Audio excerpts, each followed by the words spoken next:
18वें अध्याय का हमारे सुश्रुत उत्तर तंत्र के नाम है क्रियाकल्प अध्याय।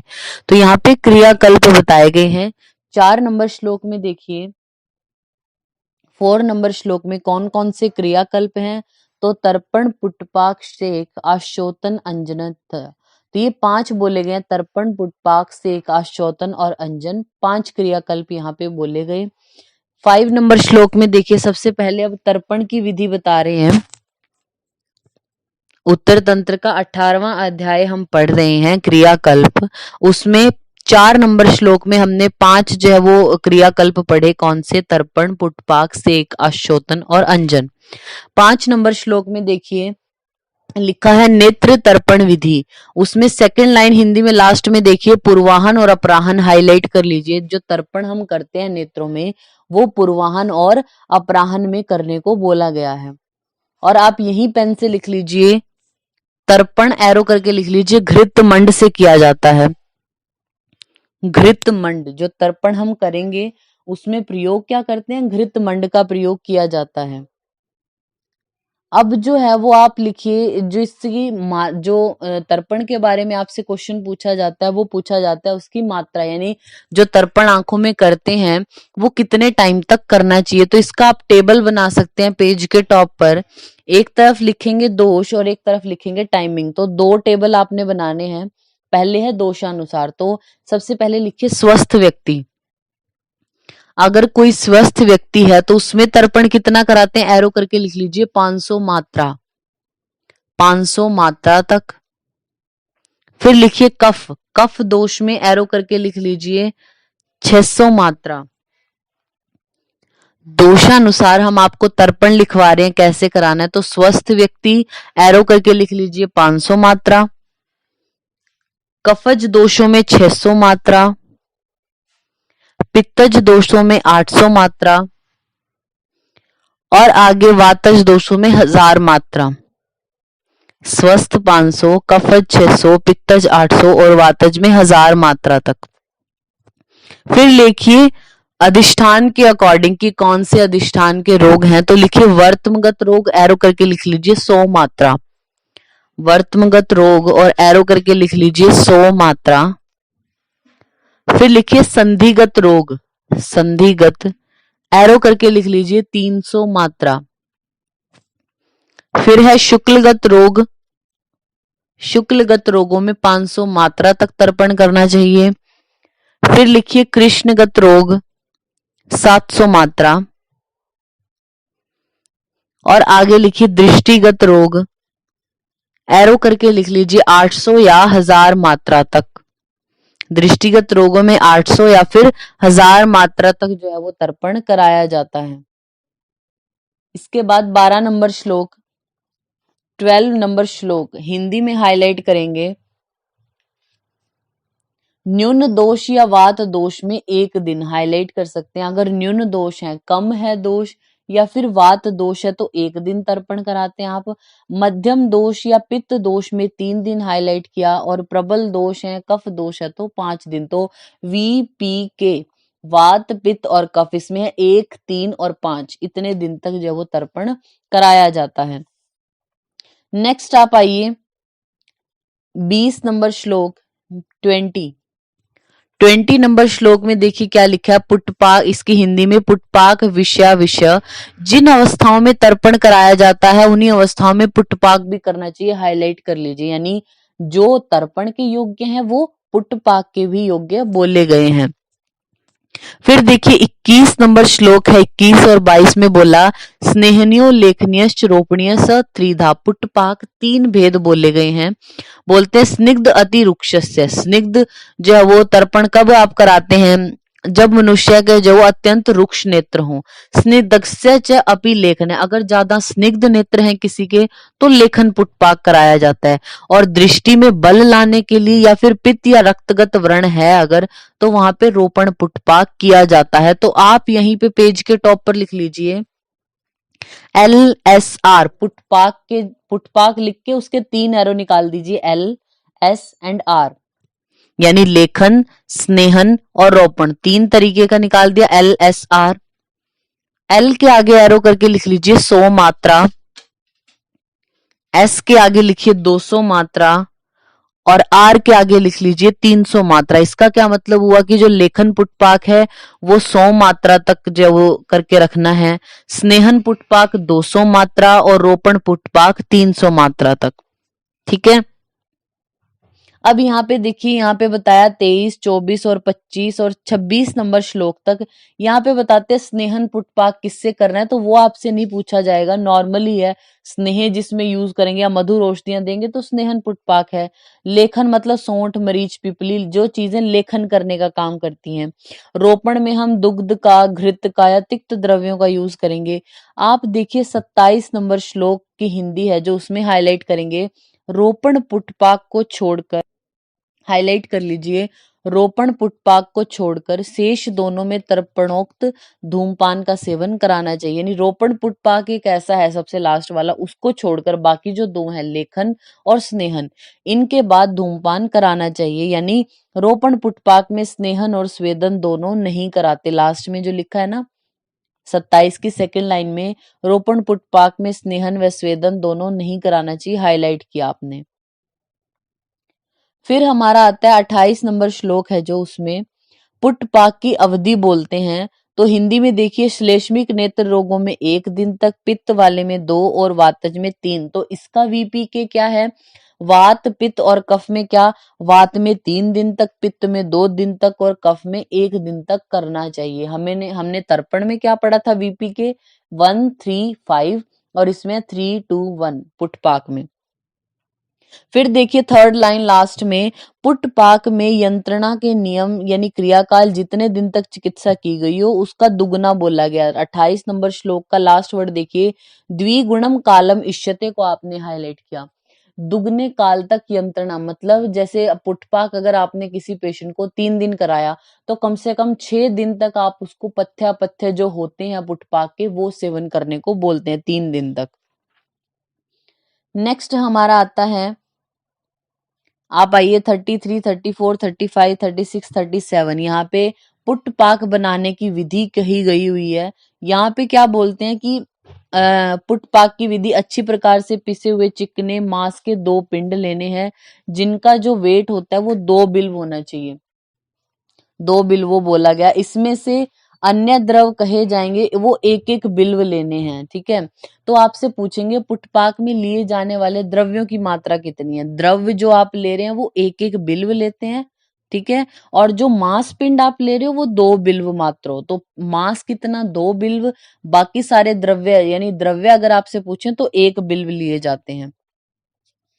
नेक्स्ट हमारा आता है 46 में, 46 अब यहाँ पे आश्चोतन के बारे में बोला गया। तो बोलते हैं आश्चोतन के भेद और मात्रा। तो आश्चोतन लेखनार्थ अगर आश्चोतन यूज करे तो 7 से 8 बिंदु, स्नेहनार्थ आश्चोतन औषध रस की मात्रा से 10 और रोपणार्थ 12 बूंद। आप यही लिख लीजिए पेज के टॉप पर आश्चोतन। आश्चोतन आपने लिखा, उसके 3 एरो निकाल दीजिए, एल, एस और आर। इसके भी भेद वही है, लेखन, स्नेहन और रोपण। L, S, are. एल के आगे लिखिए 7 या 8 बूंद, 7 या 8 बूंद आंख में डालते हैं। स्नेहन में लिखिए 10 बिंदु और रोपण में लिखिए 12। 7 से 8 लेखन में, स्नेहन में 10 और रोपणार्थ 12 यूज किया जाता है। फिर 47 नंबर श्लोक में देखिए, 47 परिशेक का धारण काल। सेक का धारण काल पुटपाक से दुगना, हाईलाइट कर लीजिए। सेक जो होता है ना उसका काम, उसका टाइमिंग होती है पुटपाक से दुगनी। अर्थात आप लिखिए पेज के टॉप पर ही, थोड़ी स्पेस तो बची होगी, वहां पे लिखिए सेक। सेक से 3 एरो निकाल दीजिए, एल, एस और आर। लेखन, स्नेहन और रोपण, एल, एस, आर। तो उसका कितना है, लेखन में लिखिए 200 मात्रा, स्नेहन में 400 और रोपण में 600।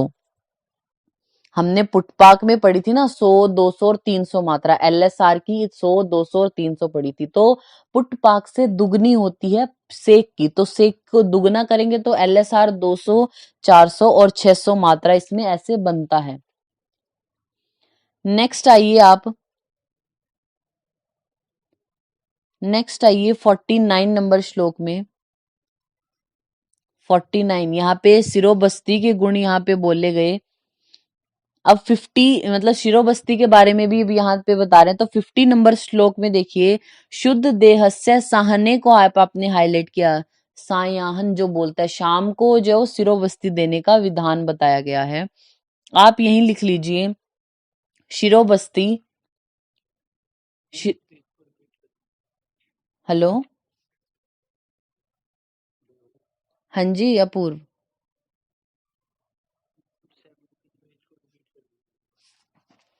17 में हमने आश्चोतन आपको लिखवाया, आप पेज के टॉप पर ही लिख लीजिए। आश्चोतन के 3 भेद बताए, एल, एस और आर, यानी लेखन, स्नेहन और रोपण। लेखन के आगे आपने लिखा 7 से 8 बिंदु, ठीक है। स्नेहन के आगे 10 बिंदु और रोपण 12। ये आपको याद रखना है। आश्चोतन में जो मात्रा होती है, लेखनार्थ अगर आप यूज करें तो कितने बूंद डालनी है, स्नेहनार्थ तो 10 है, रोपणार्थ 12 है।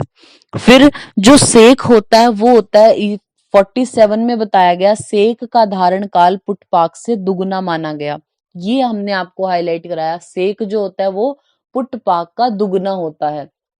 तो कितना होता है ये भी हमने आपको पेज के टॉप पर लिखवाया कि सेक, सेक से 3 एरो आपने निकाले, एल, एस और आर।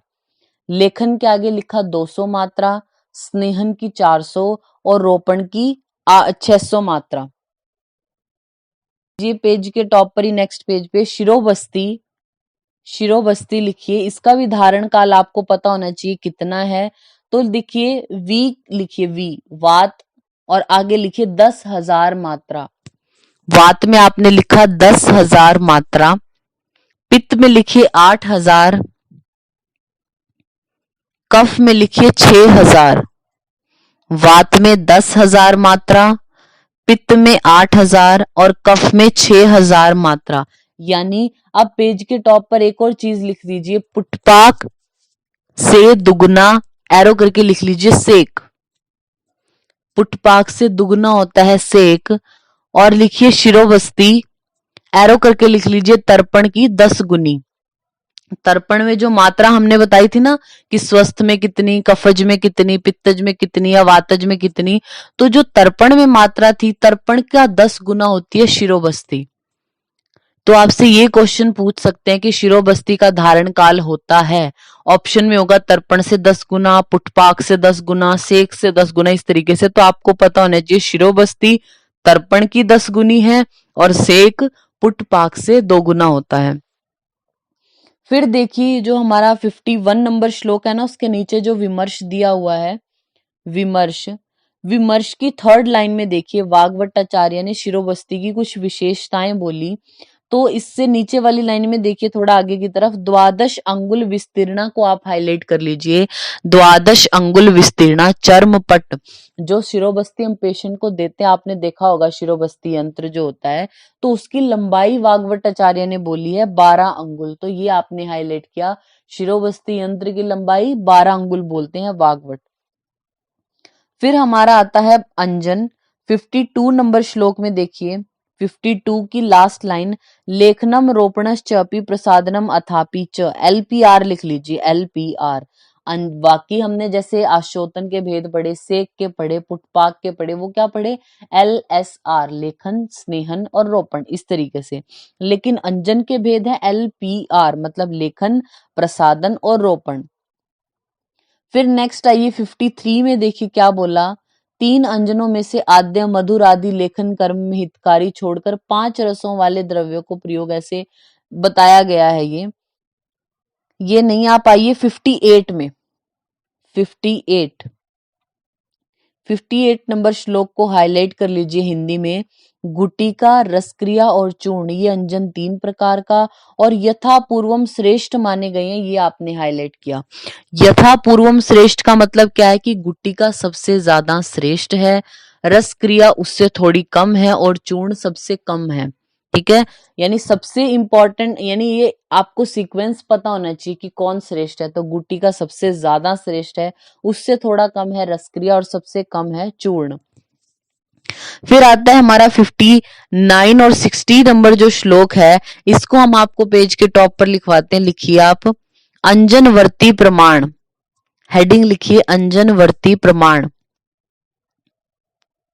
अंजनवर्ती प्रमाण, और अंजनवर्ती प्रमाण के नीचे ही ब्रैकेट में लिख लीजिए सेम फॉर रसांजन। रसांजन आप अगर अंजन के रूप में यूज कर रहे हैं तो, या फिर अंजन के रूप में आप वर्ती का यूज कर रहे हैं, रसांजन या वर्ती का है एक ही प्रमाण होता है LPR के अकॉर्डिंग। तो 3 एरो कर दीजिए LP और R। LPR, L के आगे लिखिए 1 हरेणु, पित्त के आगे लिखिए 1.5 हरेणु, मतलब 1.5 जो होता है 1.5 हरेणु, और रक्तज मतलब सॉरी रोपण के आगे लिखिए 2 हरेणु, 1, 1.5 और 2 हरेणु। LPR ये अंजनवर्ती का या फिर रसांजन का प्रमाण है। दूसरा आप टेबल बनाइए चूर्णांजन। अगर आप अंजन चूर्ण की फॉर्म में ले रहे हो तब कितना लेना चाहिए, तो चूर्णांजन का प्रमाण लिखिए LPR। LPR के अकॉर्डिंग लिखिए, L के आगे लिखिए 2 शलाका, P के आगे लिखिए 4 शलाका और R के आगे लिखिए 3 शलाका। ठीक है, ये जो प्रमाण है LPR शलाका वाला इंपॉर्टेंट है, 2, 4 और 3 शलाका। बहुत जगह पे ये गोविंद पारिक में भी अगर आप पढ़ेंगे ना तो वहां पे भी थोड़ा ये मिस्टेक दिया हुआ है, कई बुक्स में गलत है, तो आपको ये ध्यान रखना है। चूर्णांजन की मात्रा LPR की 2 शलाका, 4 शलाका और 3 शलाका इस तरीके से बताई है। नेक्स्ट आते हैं हम 61 नंबर श्लोक है जो 61, उसके नीचे बताया गया अंजन पात्र और उनकी शलाकाएं, मतलब जो अंजन आप यूज करते हैं तो उनकी जो शलाका या कैसे पात्र में उसको रखना चाहिए। तो सेकंड लाइन में लिखा मधुरांजन अगर आप यूज करें तो स्वर्ण पात्र में, अमलांजन यूज करें तो रजत, लवणांजन हाईलाइट कर लीजिए मेष श्रृंग से बने पात्र में रखना चाहिए, लवणांजन मेष श्रृंग में, और कषाय अंजन जो है वो ताम्र या लोहे के पात्र में, कटु अंजन वैडूर्य के पात्र में, तिक्तांजन कांसे के पात्र में, और शीतांजन को नल आदि से बने पात्र में रखना चाहिए। आप लिख सकते हैं दोषानुसार, ये वैसे बहुत रेयर है कि इसमें से क्वेश्चन पूछा जाए, पर आप लिखिए जो रस है मधुर, अम्ल, लवण, कटु, तिक्त, कषाय, सीरीज में लिखिए एक बार। मधुर के नीचे अम्ल, फिर लवण, फिर कटु, फिर तिक्त, फिर कषाय। मधुर के आगे लिखिए स्वर्ण, यानी मधुरांजन अगर आप यूज करेंगे तो स्वर्ण पात्र में रखें उसको। अम्ल के आगे लिखिए रजत, लवण के आगे लिखिए मेष श्रृंग, फिर कटु के आगे वैदुर्य, कटु वैदुर्य के पात्र में। तिक्त अंजन जो होता है वो कांस्य पात्र में। कषाय के आगे लिखिए ताम्र या फिर लोह, कषाय जो अंजन है वो ताम्र या लोह के पात्र में। आई रिपीट, मधुर स्वर्ण पात्र में, अमल अंजन रजत पात्र में, लवण मेष श्रृंग, कटु वैदुर्य, तिक्त कांस्य, कषाय ताम्र या लोह में, और शीतांजन नल आदि के पात्र में होता है। फिर 62 नंबर जो श्लोक है उसमें देखिए जो शलाका यूज करते हैं हम अंजन लगाने के लिए, जो शलाका यूज करते हैं वो बोलते हैं वक्त्र्यो मुकुलाकारम, मुकुल के आकार की होनी चाहिए। कलाय परिमंडला, यानी जो परिमंडल यानी मोटाई है वो कलाय यानी मटर के बराबर। अष्ट अंगुल को हाईलाइट कर लीजिए, 8 अंगुल लंबी। शलाका का जो अंजन शलाका उसका प्रमाण सुश्रुत बोलते हैं, 8 अंगुल लंबी जो है वो अंजन की शलाका होनी चाहिए। फिर नेक्स्ट हमारा आता है इसमें, आप आइए 105 जो श्लोक नंबर है उसकी हिंदी में देखिए हेडिंग क्या है, पथ्यादिवर्ती यहाँ पे बोली गई। तो पथ्यादिवर्ती नेत्र के सभी विकारों के लिए बताई गई है यहाँ पे। तो ये हमारा 18 नंबर चैप्टर कंप्लीट होता है, इंपॉर्टेंट है ये।